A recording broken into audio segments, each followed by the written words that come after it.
8 o'clock? Good. Okay, good evening, everyone. Thanks for coming. The topic this evening... I'm sorry. Everybody should turn their phones off. Okay, please turn your phones off. The topic this evening is understanding the word ger in the Torah. My name is Menachem Gottlieb. My email address, mengot@gmail.com. For the video viewers, if you have any questions or comments or you'd like a copy of the source sheet, please email me.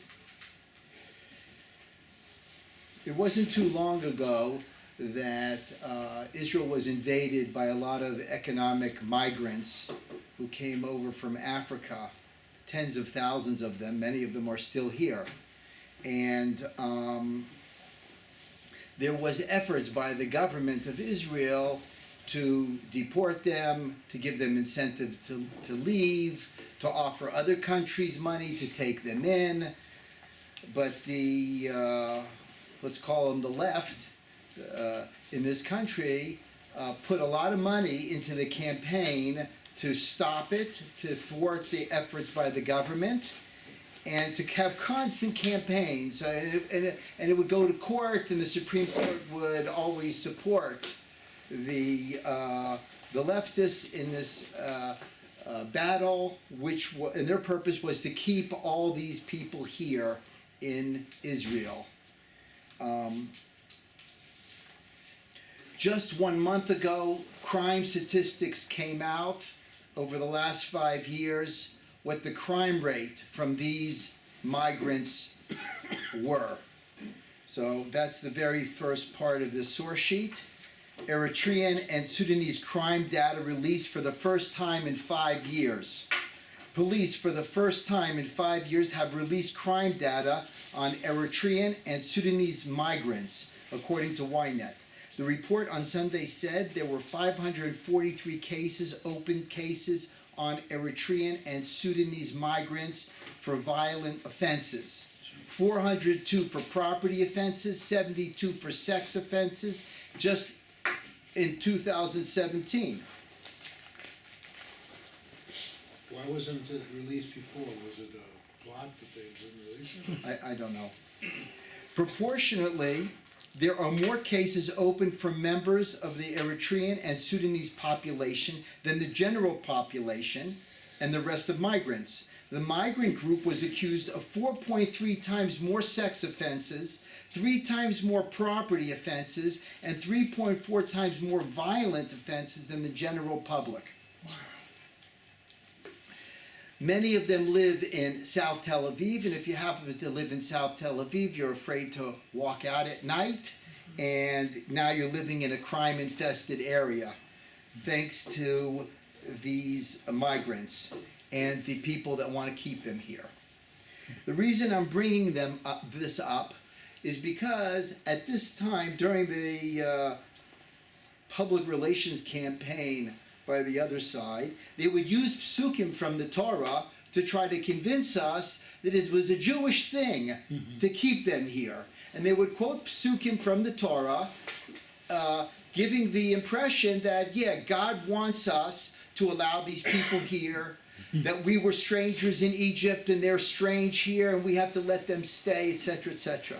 And so that is one of the purposes this evening, is to go through the psukims to show you that they're completely wrong and they have nothing to stand on, so to speak. So the first thing we're going to do is understand what the word ger means.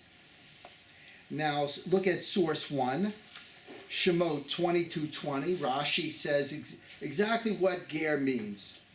Kol lashon ger, every expression of the word ger, Adam shelo nolad be'oto medina, is a person that wasn't born in a particular country, ela ba mimedina acheret lagur sham, and he goes to another country to live there. That's a ger. Somebody who comes from one country to go to another country. Every time ger is used in the Torah, that's what it means. Okay, now, there are two different types of ger. One is used in regular dialogue between people, between God and the Jewish people, etc., etc., and the other is a halachic definition of ger. So what I'm going to show here is that this definition of ger is when it's in dialogue between God and Abraham, or Abraham and someone else. And let's look at source 2. The covenant between the parts, the Brit Bein HaBetarim. Verse 13. We're on Bereshit chapter 15, verse 13. And he, God, said unto Abraham, know of surety that thy seed shall be a stranger in a land that is not theirs. In Hebrew, it's ger yeh zarecha be'eretz lo lahem. So here you see, God said to the Jewish people, you will be a stranger, meaning you will be in Egypt in the future, in a land that's not theirs. Okay. And source 3, ger v'toshav anochi imochem. This is what Abraham said to Ephron when he wanted to buy the Marad Machpelah. He said, a stranger and a resident, I am here with you. The Midrash explains, a stranger because I come from a different country, and a resident because really this land belongs to me. God promised it to me. So he used both expressions. Source 4, Shemot 18, verse 3. Moshe, in this week's Parsha, calls his son Gershom. Why does he call his son Gershom? Gershom. Why? Because, and it's in bold, Ger hayiti be'eretz nochriya. I am a stranger in a foreign land. Gershom. Yeah. He was living in Midian now, He, Moshe. Moshe Rabbeinu, and so he called his son Gershom on the simple level because he was a stranger here in Midian. On a more deeper level, every tzaddik feels like he's a stranger in this world. Really, he belongs in the world to come. He feels a little strange down here. That's the deeper meaning of what he meant. And if you turn the page, source 5, in Job, chapter 31, verse 32. Job, he was suffering, and he was defending himself, and he said, Bachutz lo yalin ger. The stranger did not lodge outside. Dilatai la'orech eftach. My doors I would open to the road. Meaning nobody slept outside. He was always inviting strangers into his home as guests. And here you see the idea that a ger is somebody who comes from a different place. Now, but there's around 50 times in the Torah that ger is a halachic definition, and it's a halacha. It deals with halachot. And there are 3 definitions of the word ger when it comes to a halachic matter. And the Kara Kemach, which is a Rishon, he lived in Spain between 1255 and 1340, and he explains these definitions. So now we're on source 6, A. And it is a known thing that any Jew that goes from his city to another city is called a ger. So sometimes a Jew who comes from one city goes to another city, he's called a ger. B. And similarly, one that is from the nations and converts and goes to the faith of Israel is called a ger. He is called a ger tzedek because he comes to reside under the wings of the Shekhinah.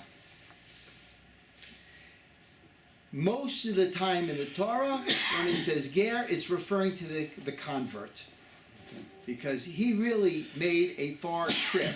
Not only did he travel from another country to Eretz Yisrael, but he came from another faith, and he came to the Jewish faith. C, the third definition for ger in the Torah, is a non-Jew that accepts upon himself not to worship a foreign god, along with keeping the Sheva mitzvot, and comes to dwell among us he's called a ger toshav.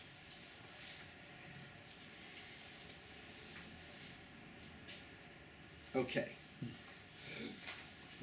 All three of these categories are halachic definitions of ger. Now we have to know when to use which definition, and that we rely on our Torah sages to tell us, and from tradition, when we use convert, when we use a ger toshav, a righteous non-Jew, and when we use a Jew who comes from one place to another place.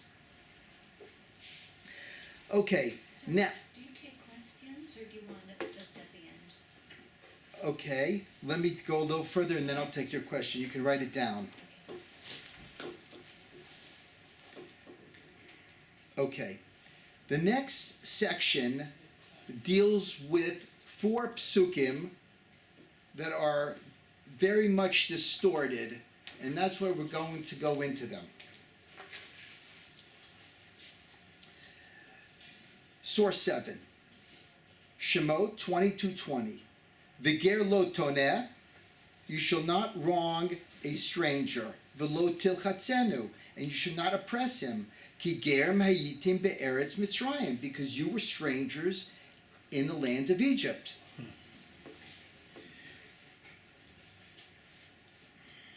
Okay. Chazal tell us, and we're going to get into it, that in these cases, every time it's mentioned ger, it means a convert.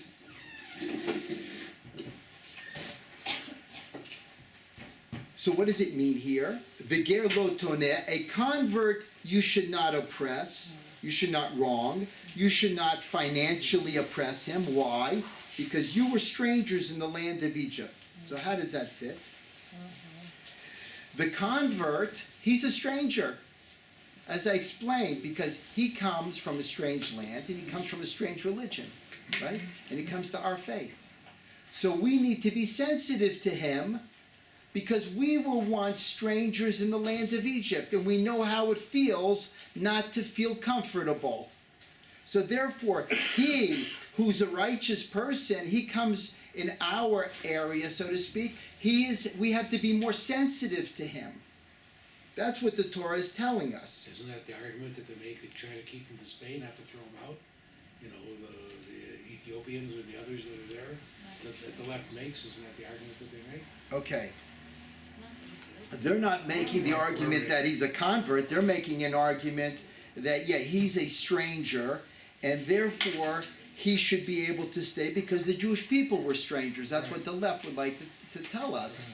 Why is that wrong? He's not a convert. Yeah, because he's not a convert. Chazal explain that term ger here means convert. And there is no contradiction. In all of the Rishonim, all of the major sources, I don't find any place that it says that it's not a convert. Any place, there is no place out there that says we're talking about a Sudanese, okay, that wants to live in Eretz Israel. They don't care what the halacha is, they're just making the argument based upon emotion. Yeah, That's okay. similar to this. Okay.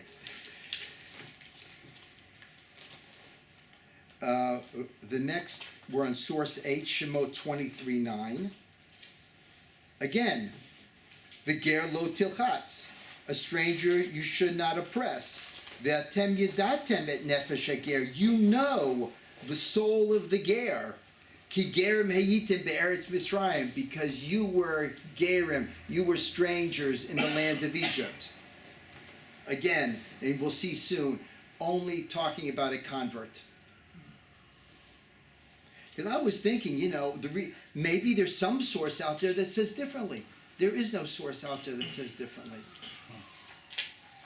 But could it be because at that time when the commentators were writing, there wasn't an instant, because most of them did not live in Israel, the land of Israel, that they just didn't deal with people moving into Israel who were not Jews? No, because I'll explain later, because the halacha is that they're not allowed to come here. So they didn't get confused.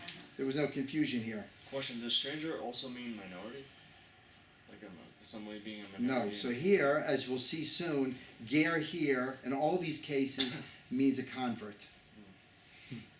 The Chofetz Chaim would like to say, in the last case, it also means a Jew who moves from one place to another, but we'll get into that. But it does not mean a righteous Gentile, and it doesn't mean any other Gentile.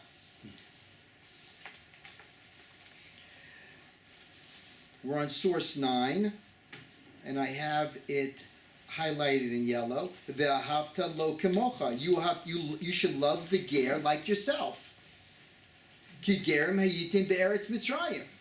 Because you were strangers in the land of Egypt.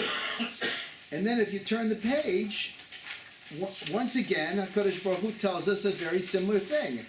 In Devarim, chapter 10, verse 19, Ve'ahavtem et hager, and you shall love the ger.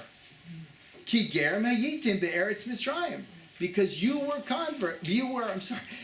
strangers in the land of Egypt.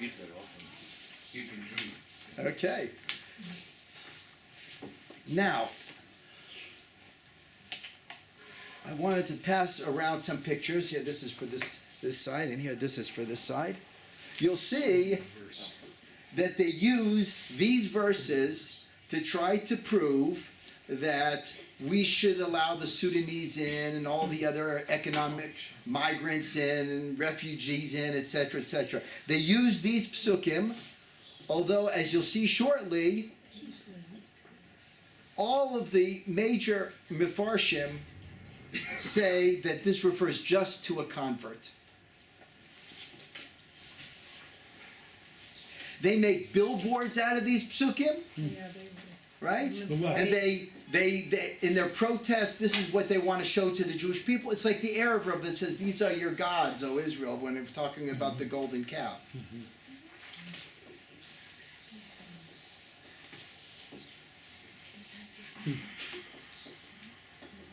Okay. Okay, now we're on source 11. Rambam. We'll read it in English. Mitzvah number 207. It is that he commanded us to love the converts, and he said, may he be blessed, and you shall love the convert. And even though he, the convert, is already included with Israel, when it says, and you shall love your beloved as yourself, for this particular ger is a ger tzedek. Every time here that it talks about ger, we're talking about a ger tzedek. That's what the Rambam explains.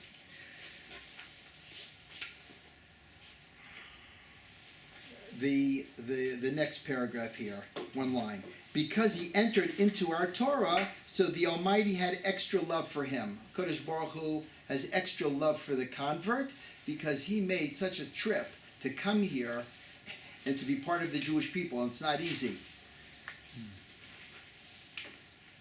My father-in-law, a convert, it took him 10 years to convert. He was from Belgium, and he tried for 10 years. He didn't know that they wouldn't convert him. They playing along with him, but there's rules in Belgium that you're not allowed to convert a Jew. You're not allowed to convert a Roman Catholic to a Jew. So they weren't allowed to convert him, but they never told him that. And then one day, a rabbi who was fundraising in Europe landed in Belgium because of a snowstorm. And when he landed there, the rabbis that he was staying with said, "Listen, we want you to meet somebody." And he made connection with my father-in-law, and eventually brought him to Israel, converted him here. Wow. And he said, Rav Mullen was his name, and he said, "Now I know why there was a storm, because I had to land here and meet you."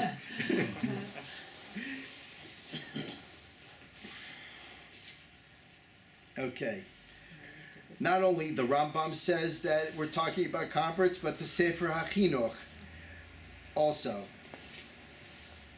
We're on source 12. The Sefer Chinuch says that you have to love a ger 26 times, not 36. 24 times. Okay. The commandment of loving the strangers, which is converts, that we were commanded to love the ger, meaning to say that we be careful not to cause them pain in anything, but rather do them good and grant them kindness according to what is proper and is possible. And Gerim are anyone who connects with us from the other nations, that leaves his religion and enters into our religion. And about them it is stated, and you shall love the Ger. So again, he's very clear that we're talking about Gerim converts. And just one second, I'll take your question after this. Source 13, the Chofetz Chaim says the same thing. Negative mitzvah number 49 and 50. Let me read it in Hebrew because it's even clearer. Chofetz Chaim, mitzvah lo ta'aseh shelo lahonot ger tzedek b'dvarim. It's a mitzvah, a negative mitzvah, that you should not insult a ger tzedek, which is a righteous convert, with words. Shne'emar, as it says, v'ger lo toneh, and a stranger you shall not insult. Umitzvah lo taseh shelo lahonot ger tzedek b'mamon. And it's a negative prohibition not to financially oppress a ger tzedek regarding money. Why? Because it says lo tilchatzenu. V'lavin elu nosifin al halavin she'anu muzharim bazeh al she'ar Yisrael v'neg b'kol makom b'kol zaman b'zcharim u'b'nekevot. These negative prohibitions are added to the negative prohibitions we are warned on regarding the rest of Israel. Because you have mitzvahs in the Torah that you're not allowed to cheat a Jew, and you're not allowed to cheat a convert. So a person who cheats a convert, he's getting two sins, right? And you have to love your beloved as yourself, and you have to love the convert. So when you don't love the convert, you're violating two prohibitions there. You're supposed to love that person as a Jew, and you're supposed to love that person as a convert. Question. So one of the things I was hoping to learn tonight is, when are people taught this? Like, I don't think children are taught this in Orthodox day schools, for example. So are people taught this like just in yeshiva or something? Because my experience is many times people have a little bit of a fear of Gary. They don't understand, and they can't imagine leaving your family, and there's a little bit of almost like a mistrust or something. Often, it's not all this. Like, somehow they didn't learn all this. They forgot this mitzvah. So that's what I want to know. And where's it taught? My daughter went to 12 years of Orthodox day school. She never had anything on Gary. It's in the Torah. You read it on Shabbos. Yeah, not only is it in the Torah, but it's many times in the Torah. Yeah. Yeah, but does it really get inculcated in people? Because I think many times they still think of the person as kind of like partly Jewish, half Jewish, not really Jewish, this kind of thing. And the poor Ger has no family to go to. They're totally reliant on whoever makes a connection with them. That's what the Torah teaches you. Maybe that's why the Torah mentions it so many times. I don't have a good answer to your question. But you see, the Torah, you're right. the Torah mentions this over and over and over again, and we'll explain further as we go on. They are dangerous. We are scared of them, and we are jealous of them. Okay. Because they are very connected to Hashem. And I have a big experience of this. I'm married to one of them. 35 years. Okay. I'm not that dangerous. People, no, not in this way. No. I mean, they see how Hashem loves them, and they are connected to Hashem more than us. It's very dangerous to deal with her. They got problem, believe me. Does anybody have any other questions? Can I say something? In South Africa, I just came back now. The black Gerim and Afrikaans Gerim, and they accepted incredibly well within the community. In fact, they are loved by the community. The I don't South know. African people are very special. No, but they really are accepted incredibly well. Here we need to learn Here and to is make tshuva every day. Hashem reminds us 36 times in the Torah, ואהבת את הגר והגר אשר בארצך, 36 times. And for the etrog, which they see with the microscope, etrog, one time. And look where they put the money forward. Okay. Any question? Yeah, so I understand what you're saying, that all the Mefarshim interpret that the ger is a convert. But I think the fact that over and over again in the Torah it says ki gerim hayitem, it really confuses the matter, because you would think there'd be equivalence. Very good. So I'm going to try to explain that. Because we weren't converts to Egypt. First off, you understand that words have different connotations, right? So let's take the word American. If I say to somebody, you're an American, what does that mean? Does that mean because he was born in America, he's an American? But let's say a Chinese guy, he just got his U.S. passport, right? He went through the citizenship, and somebody calls him an American. Is he an American? He's an American because he has a passport. He's a citizen, right? And this guy, even though he gave up his citizenship, but he's born in America, people call him an American, right?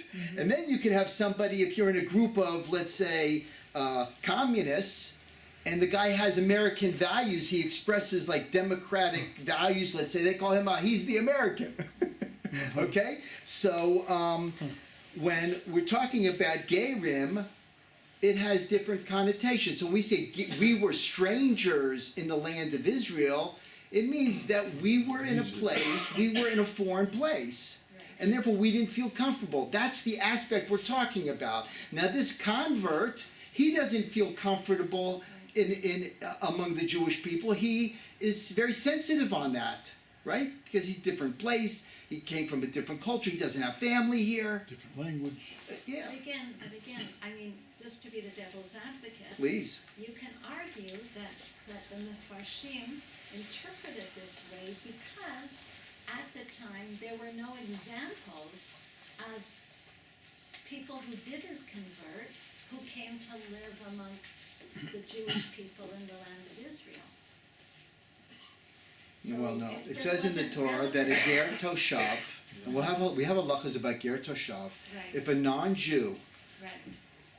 believes in our God like we believe in our God, and he believes that God gave the Torah to Moshe Rabbeinu, but he only has 7 categories of mitzvahs, right? He can go before a Beit Din and he gets the status of ger toshav, and then he has the right to live in Eretz Yisrael. And there's halachas in the Torah regarding that. Okay. Thank you. Okay, on source 14. The Ramban explains the answer to your question, and he explains it as follows. Let's first read the psukim in context, and then I'll explain. So now we're on Shemot, chapter 22, verse 20, source 14. And you shall not wrong a stranger, nor shall you oppress him, for you were strangers in the land of Egypt. And we're talking about a convert here. 21, you shall not oppress any widow or orphan. 22, if you oppress him, beware, for if he cries out to me, I will surely hear his cry. 23, my wrath will be kindled, and I will slay you with the sword, and your wives will be widows, and your children orphans. Wow. Kodesh Baruch Hu is saying here, do not oppress the widow or the orphan, because if you do, I will kill you. So you see, Okay. And right before that, it's talking about the convert, right?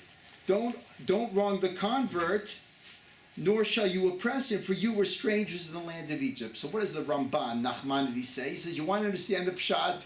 It's very simple. God is threatening the person. Don't wrong a convert, because you were in Egypt, and you had nobody to rely on but me. It looked hopeless for the Jewish people in Egypt. Egypt was a very strong power. Nobody escaped from Egypt, right?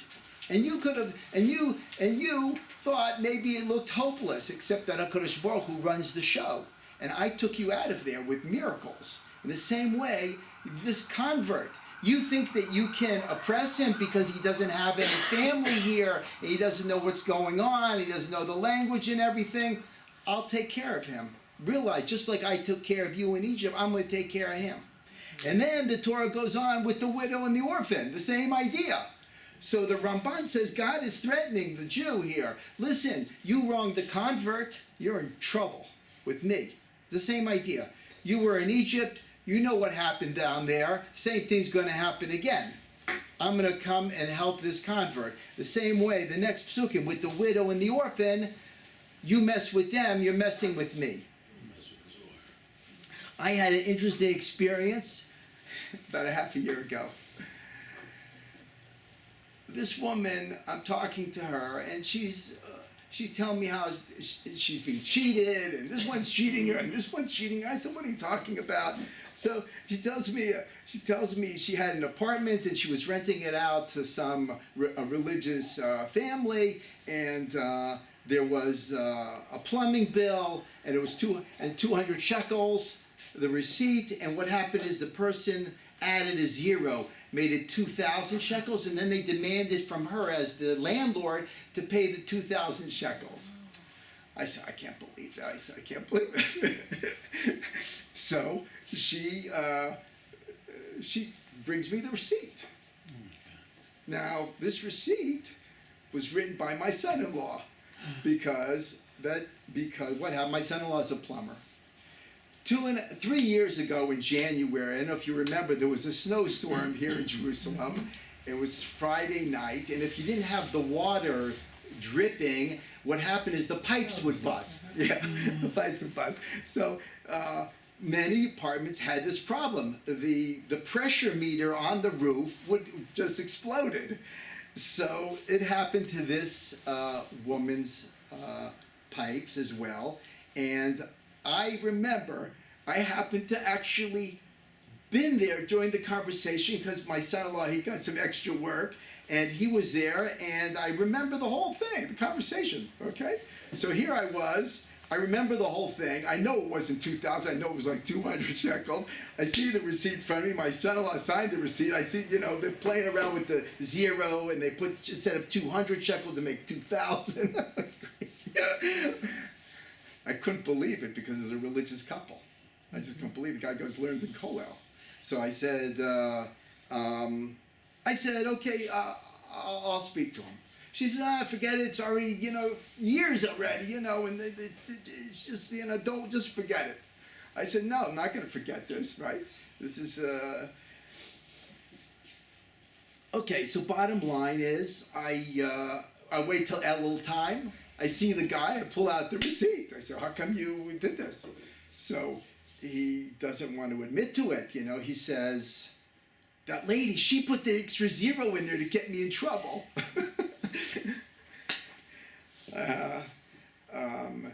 And, bottom line, in the end, he wanted to pay.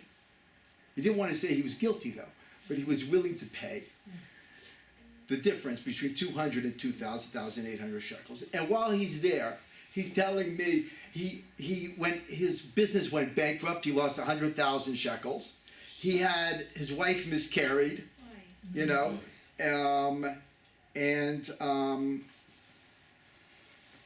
gives me the money to hold. He wants to think about whether he's going to pay her. Okay, a few days go by, he decides he's going to pay.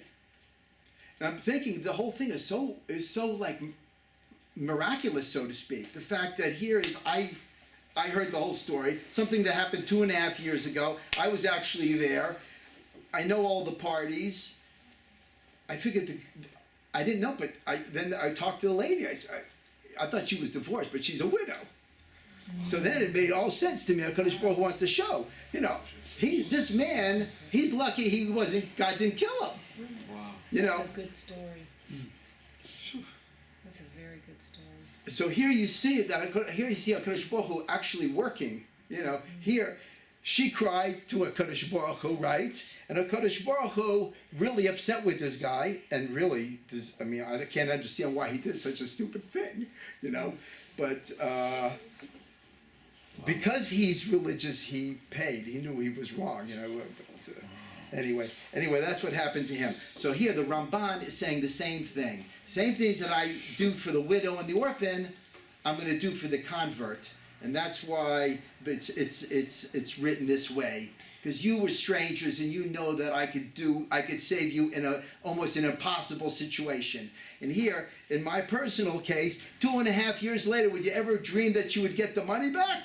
She was embarrassed. She didn't want to go complain it to them, you know. Wow.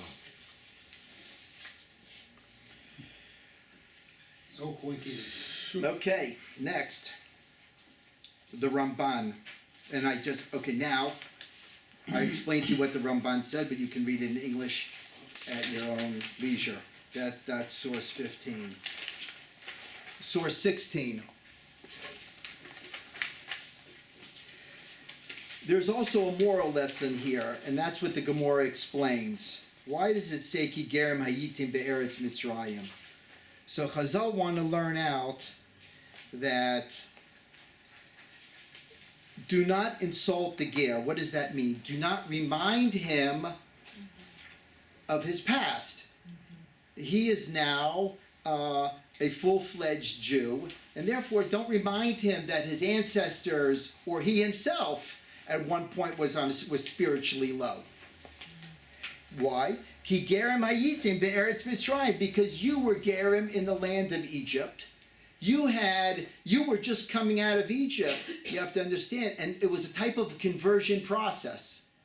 You know, the Jews had to go through Brit Milah. They had to go had a korban, which is what a convert has to do when there's a Beit HaMikdash. Also bring a korban, etc., etc.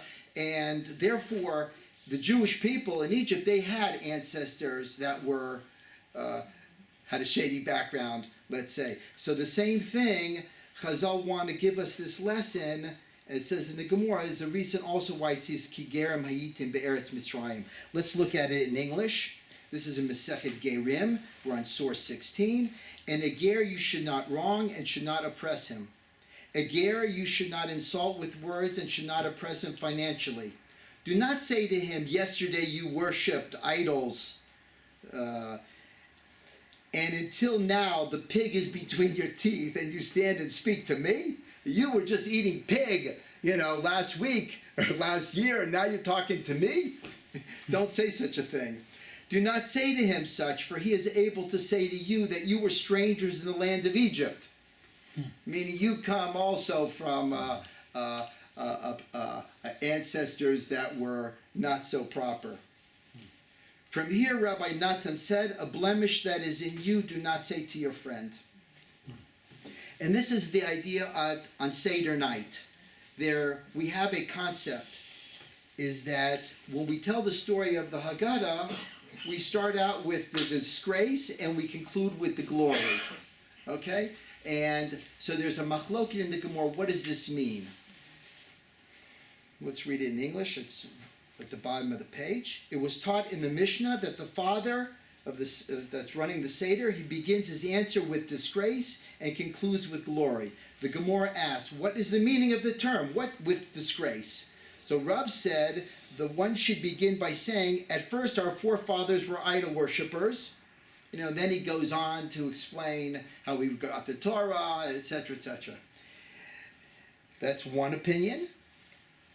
And the second opinion, Shmuel said, the disgrace with which one should begin his answer is, we were slaves. He says physically you should talk about slavery and then talk about being free.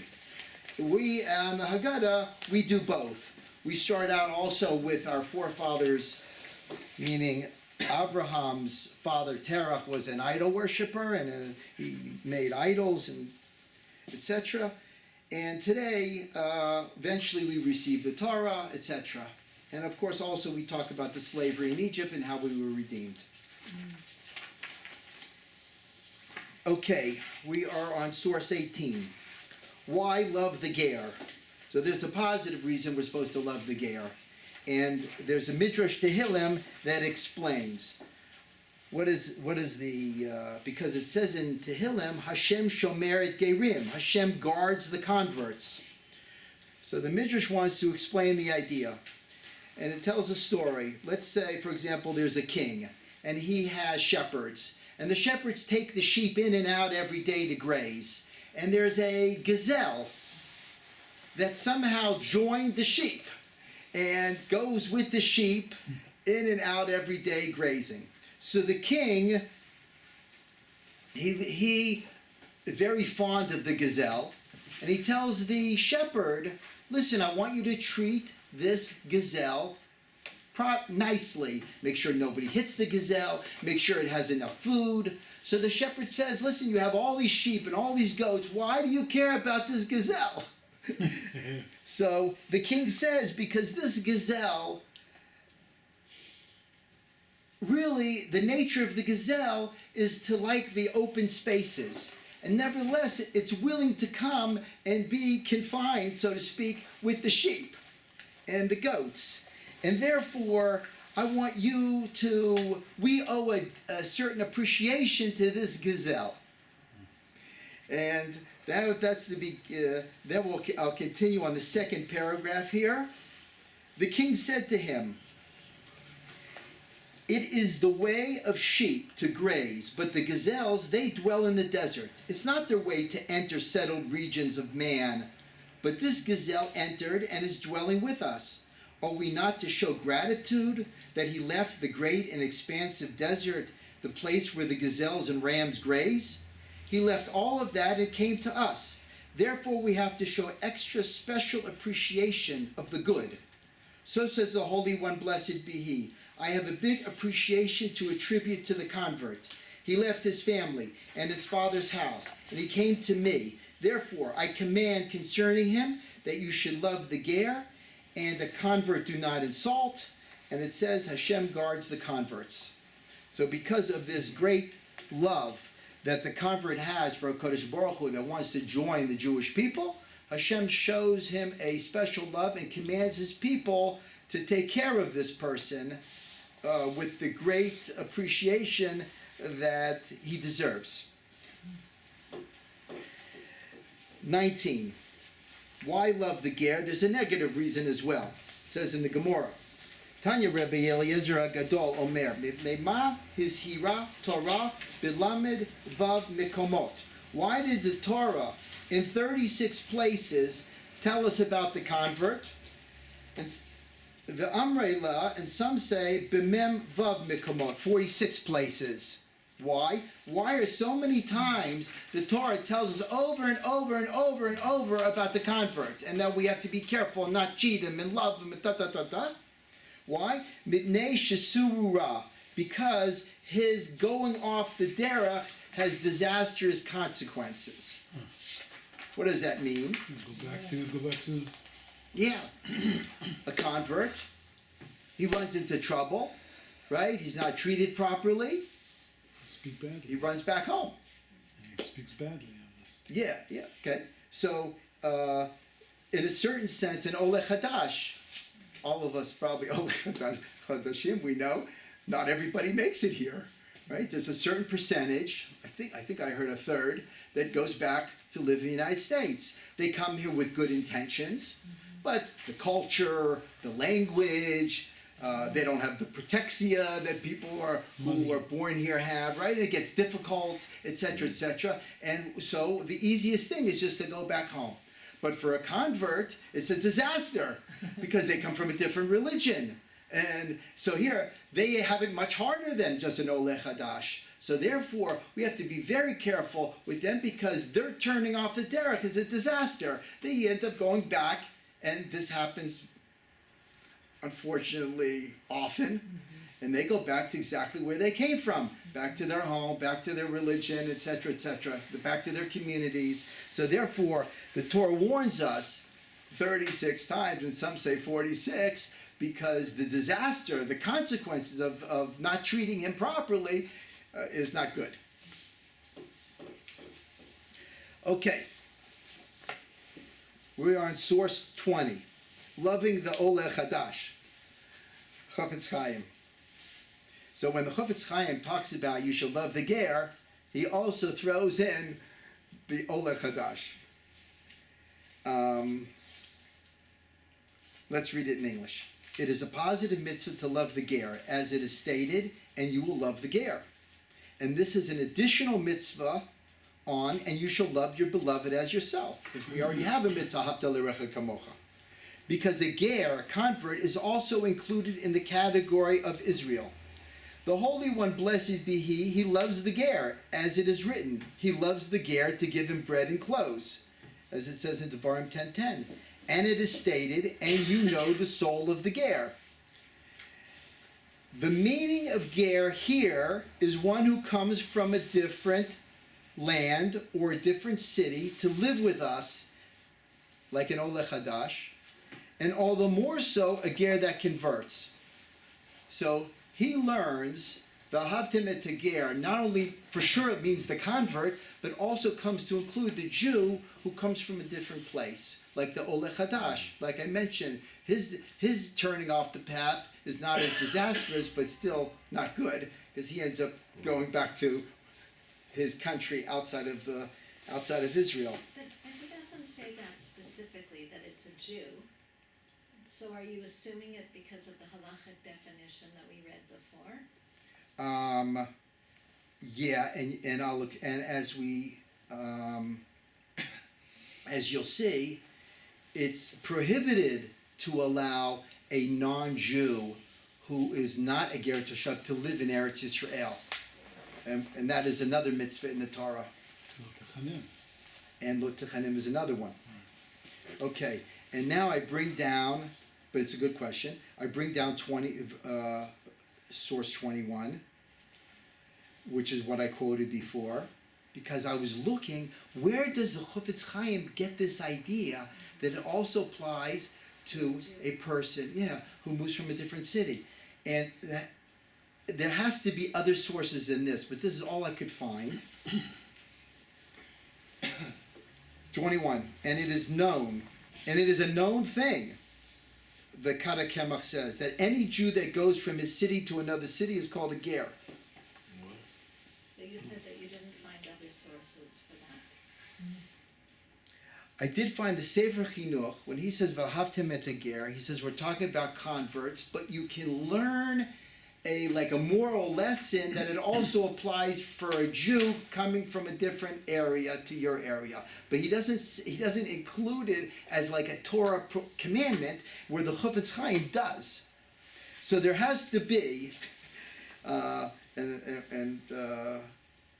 teacher said there has to be a source. The Chofetz Chaim doesn't come up with new ideas. He must have a source. The question is, where is that source? But anyway, I wanted to bring it because he brought it down. Is there any questions at this point? Okay. Sorry, which is the source for the Chofetz Chaim that says that? Okay, Chofetz Chaim. Okay, we're on source 20. It is Mitzvot Aseh Le'ahov et Hager, Samach Aleph. Right. You see Samach Aleph, that's 61. Mitzvah 61. Right, but it doesn't here say specifically that it's a Jew who comes Yeah. from Eretz Acheret. Right. But you see, the Kara Kemach says it is a Jew. Right. But keep your question, because you see, in order to be a big Talmud Chacham, like all our great sages, they knew the entire Torah, all the Gemaras, the Bavlis, the Midrashim, everything, and everything has to fit. When they say something, it all has to fit. You can't have mitzvahs in the Torah that you're not allowed to let them live in the land, and you're not allowed to help them. Some people who are a Gentile that doesn't recognize HaKadosh Baruch Hu, you're not allowed to help him, etc. You can't, so it's clear that if you know everything, if you understand it, and we'll get to it, that it can't be talking about that. Okay. When I first did this study, what I did is I took all approximately 50 psukim in the Torah that deal with ger. And if anybody wants it, I can send it to you, and I think maybe I have some copies here.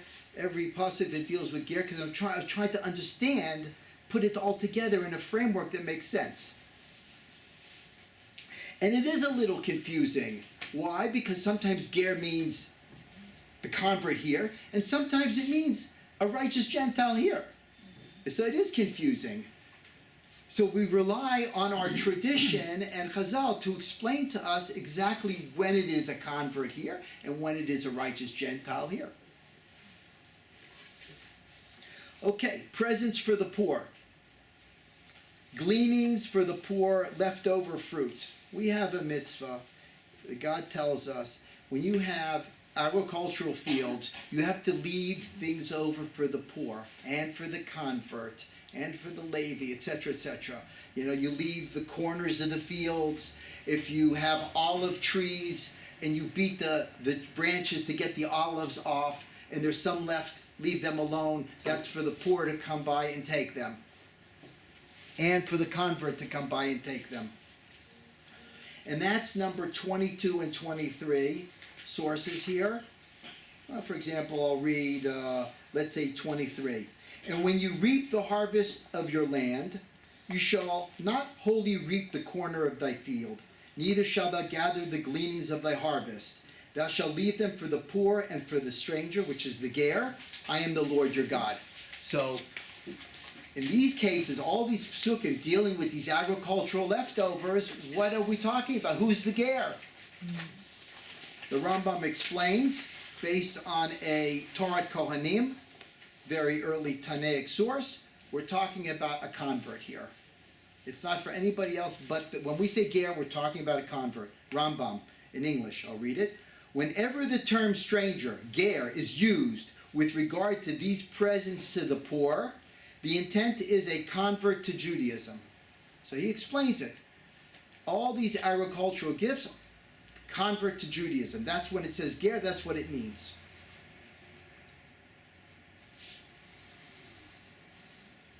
Okay, 25. But he doesn't exclude the Gentile. He says, Okay. we don't exclude the Gentile taking these presents, but it's about Okay. the, yeah. So I'll explain. If you have a field, we have a concept called Darkei Shalom, which means the ways of peace.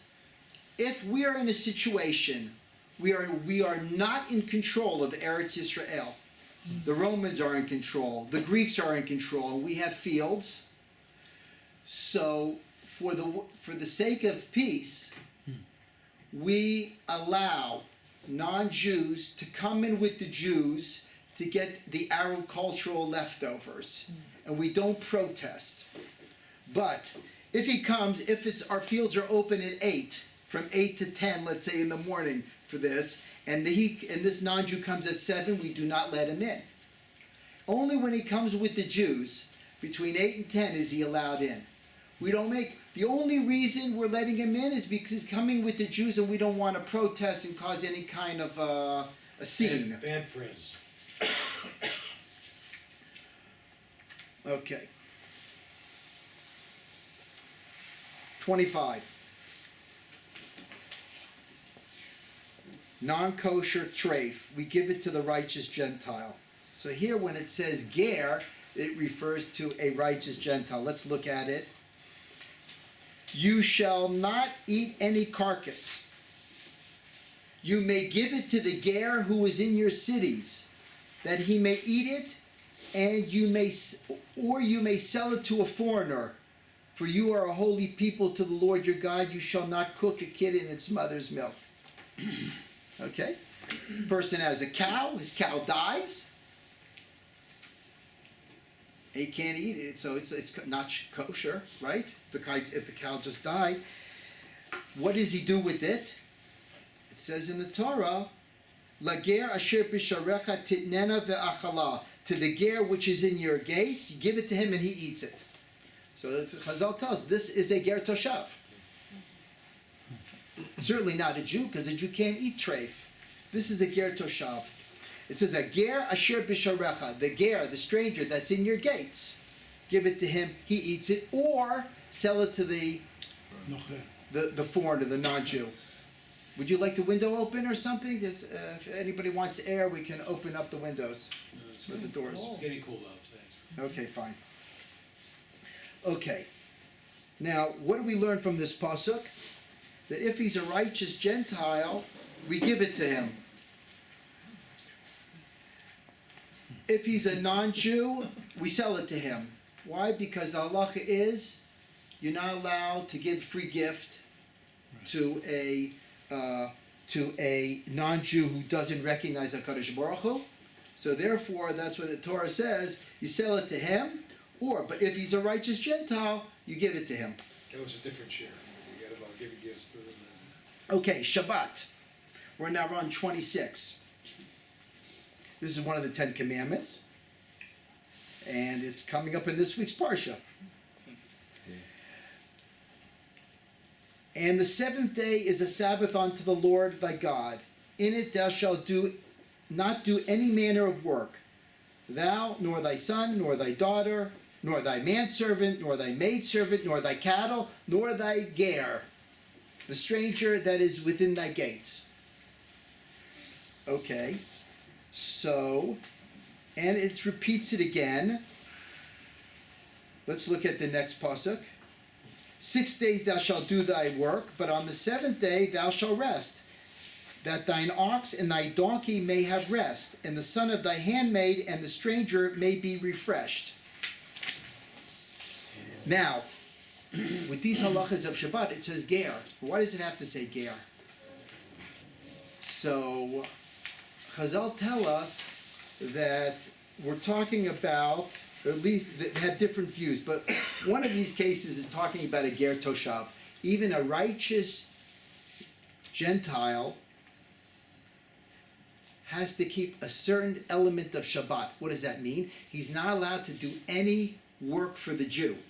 It's a Torah prohibition for any righteous Gentile to do anything for the Jew on Shabbat. That would be a malacha for him. But you just called it a righteous Gentile, isn't that the definition of a convert? No. Oh, sorry, A righteous Gentile. Yeah, sorry. righteous Gentile. But what about a Shabbos goy? To be Okay. a righteous Gentile and a Shabbos goy? No, can't be both. You can't. You can't. In fact, Rav Henkin, who was murdered by terrorists several years ago, he wrote a whole article. He says, for those people who want to say everybody is a righteous Gentile, you're getting us into a lot of trouble. Why? Because they can't work in the hospitals, they can't work in the hotels, they can't do anything for a Jew. It's a Torah prohibition for them to do any violation of Shabbat for you, if they're a righteous Gentile. And if you look at 29, source 29, the Shulchan Aruch, I quote that section. He is like a ger toshav, and he is permitted to do creative work on Shabbat for himself, but not for his master. And it is forbidden for anyone in Israel to say to him to work on Shabbat for the need of a Jew, even if he is not his master.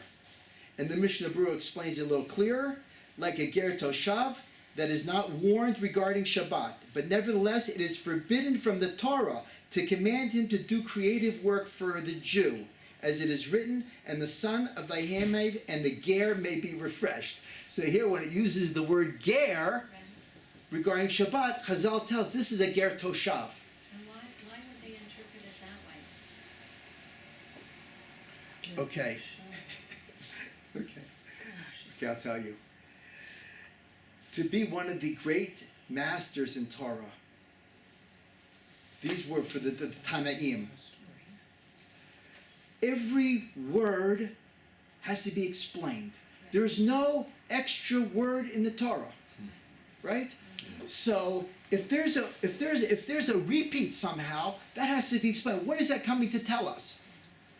Now, either they had this as tradition from Moshe Rabbeinu, and now they're just looking, this word teaches us this, and this word teaches us that, or they actually darshan the Torah, and they had the right to darshan the Torah, Tanaim, and they said this ger, because of this connection to here, this connection to here, this is what it means. So when I would ask questions, how come it said like you did? Why is this? Why is this? Well, okay, if you're not a Tana, then I said I just want to try to understand why it says this here and that here, and they disagree with each other. The halacha is the same, but sometimes they learn it out differently, and everything has to fit. It's like one gigantic puzzle. You know, if you have a certain concept, and some people say, whenever it says ger asher b'sharecha, that's a ger toshav. That's a righteous non-Jew. ger asher b'sharecha. So when it talks about treif, and you give it to the ger asher b'sharecha, and here it says the ger asher b'sharecha regarding Shabbat. So there are, like Rabbi Shimon Bar Yochai, he says every time it says ger asher b'sharecha, that's what it means. It means a non-Jew who's righteous. Okay. Other people will disagree and they'll say no. We learn it from something else. But they come to the same conclusion. They come to the same conclusion. You've taught that only ones that are allowed to live in Israel are righteous Gentiles that have accepted the seven no mitzvahs, and they can't do any work on Shabbos. So nobody else can live here. So there's nobody else that can do any work on Shabbos because nobody else is allowed to live here. Is that correct? Is that so? Based upon what we've determined? That's correct. Right. So there's no such thing as a Shabbos going in Israel. Nobody working. That's right. In Israel itself, but Unless, outside of course, it's like pikuach nefesh or... right. Nefesh, a Jew could do it. Yeah. That's correct. Absolutely.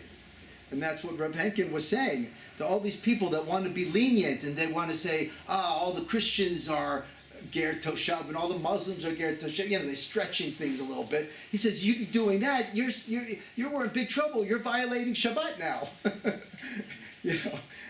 Because you're using them in hospitals, you're using them in restaurants and hotels. It's a big problem. But the truth is, they are not righteous Gentiles, and that's why I also brought here source 31. The Chofetz Chaim clarifies that Christians and Muslims are not ger toshav, and I bring you the sources. They are not ger toshav. They don't believe in the same God as we. They don't keep the Sheva mitzvahs as they're supposed to. Also, a ger toshav is not allowed to add to the mitzvahs. He can't have Ramadan. He can't have Easter. He keeps just his 7 categories of mitzvahs, and he believes exactly in the same God as we do, with the same history. That Moshe got it from Mount Sinai, and he brought it down to us, and he taught the Jews 613, and he taught the non-Jews 7. And if he doesn't believe that, then he's not a ger toshav. So that would be the Bnei Noach. Yes. That could be the Bnei Noach. Yeah. Yes. 32. Financial support also for the ger toshav. A righteous Gentile, we have an obligation to keep him alive. And we have an obligation to help him if he's financially in trouble. Why? Because he recognizes Hashem, and he's also special to a Kadosh Baruch Hu. And let's look at it. It's a pasuk in Vayikra 25:35. And if thy brother be waxen poor, and his means fail with thee, then thou shalt uphold him as a stranger, as a ger, and a toshav shall he live with you. So the ger is the convert, the toshav is the ger toshav. And that's what the Chofetz Chaim says in his book of mitzvot, in the mitzvah of giving tzedakah to the poor of Israel. He says, I'll read it in English, the next page. And furthermore, it is stated, as a stranger and a settler shall he live with thee. One who accepts upon himself to fulfill the 7 mitzvahs of Noach and obligates us to sustain him. He shall live with you. That's the pasuk in the Torah. And so therefore we have an obligation to him. It's important to understand that secular society has a big problem with these values that I've just shared with you. They believe all humans are equal. And therefore, and they go so far, as Magen David Adom has rules, and the Israel Medical Association, that if there are 2 people on the ground, one is the terrorist, who just stabbed the Jew, and the Jew is bleeding, and the Jew pulls out as a gun and shoots the terrorist. So when the medic comes, and he sees both of them bleeding, he has to decide, without taking into consideration who the bad guy is, who's bleeding faster. So if the terrorist is bleeding faster, his job is to start working on the terrorist. We in Judaism do not hold this at all. We hold that a person's value is based on if he's a good person. So the righteous Gentile who believes in a Kadosh Baruch Hu, keeps the Sheva Mitzvahs B'nai Noach, we have an obligation to keep him alive. Somebody who doesn't, we don't have any obligation towards him at all. Except for Shehedaka, so that we don't not treat them, except for the same, for publicity. Shehedaka, the same reason you have an obligation to treat the person as well. You can't just leave somebody laying on the ground, and even in today's society. Okay, well, I'm talking about the halachic society. 2 mitzvahs in the Torah that apply today. First, we're going to focus on B, 34b, Lo Yeshvu Ba'artzecha. There's a commandment in the Torah, they shall not live in your land. And it says in the pasuk, they shall not live in your land, lest they cause you to sin against me, that you will worship their gods, for it will be a trap to you. But isn't that talking about the Canaanites, the ones who were living in the land of Israel? No, No? no. Chazal tell us that this applies to any non-Jew.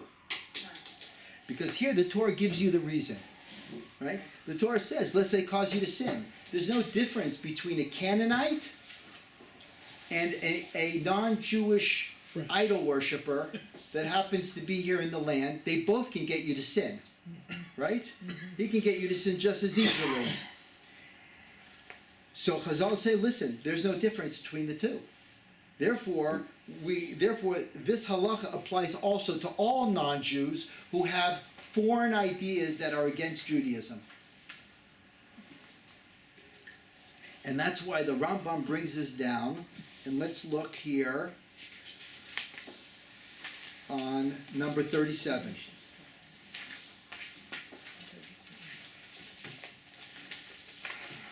In the Laws of Avodah Zarah, chapter 10, we deal with different halachas when the Jewish people are weak. Like I explained before, let's say we're living under Roman control or Greek control. We have certain laws of Darkei Shalom.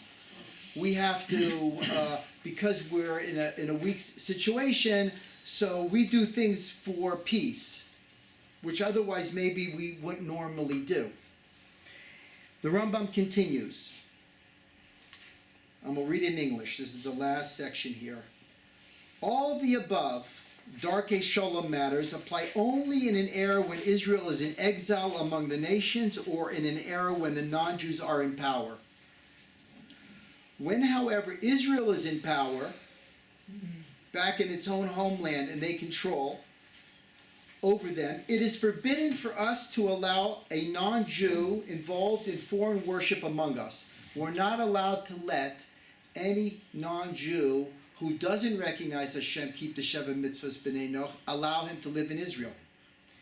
Even a temporary resident or a merchant who travels from place to place should not be allowed to pass through our land until he accepts the 7 universal laws commanded to Noach and his descendants, as it states, and he quotes the pasuk, Lo Yeshvu B'artzecha, they shall not dwell in your land, even temporarily, even for a short time.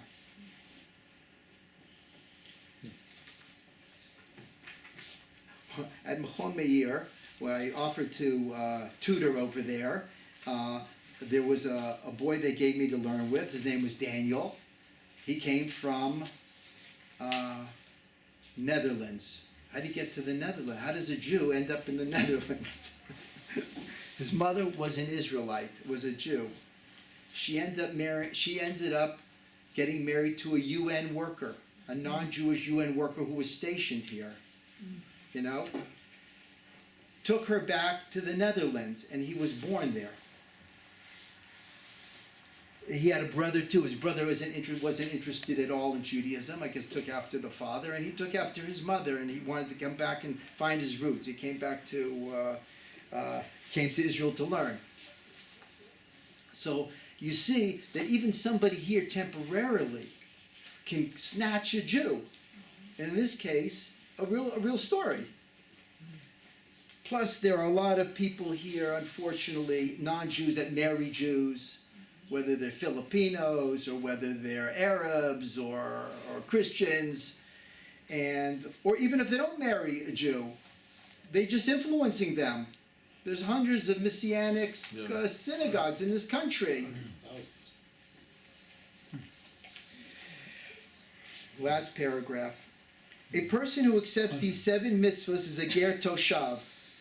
A ger toshav may be accepted only in the era when the laws of the Jubilee year are observed.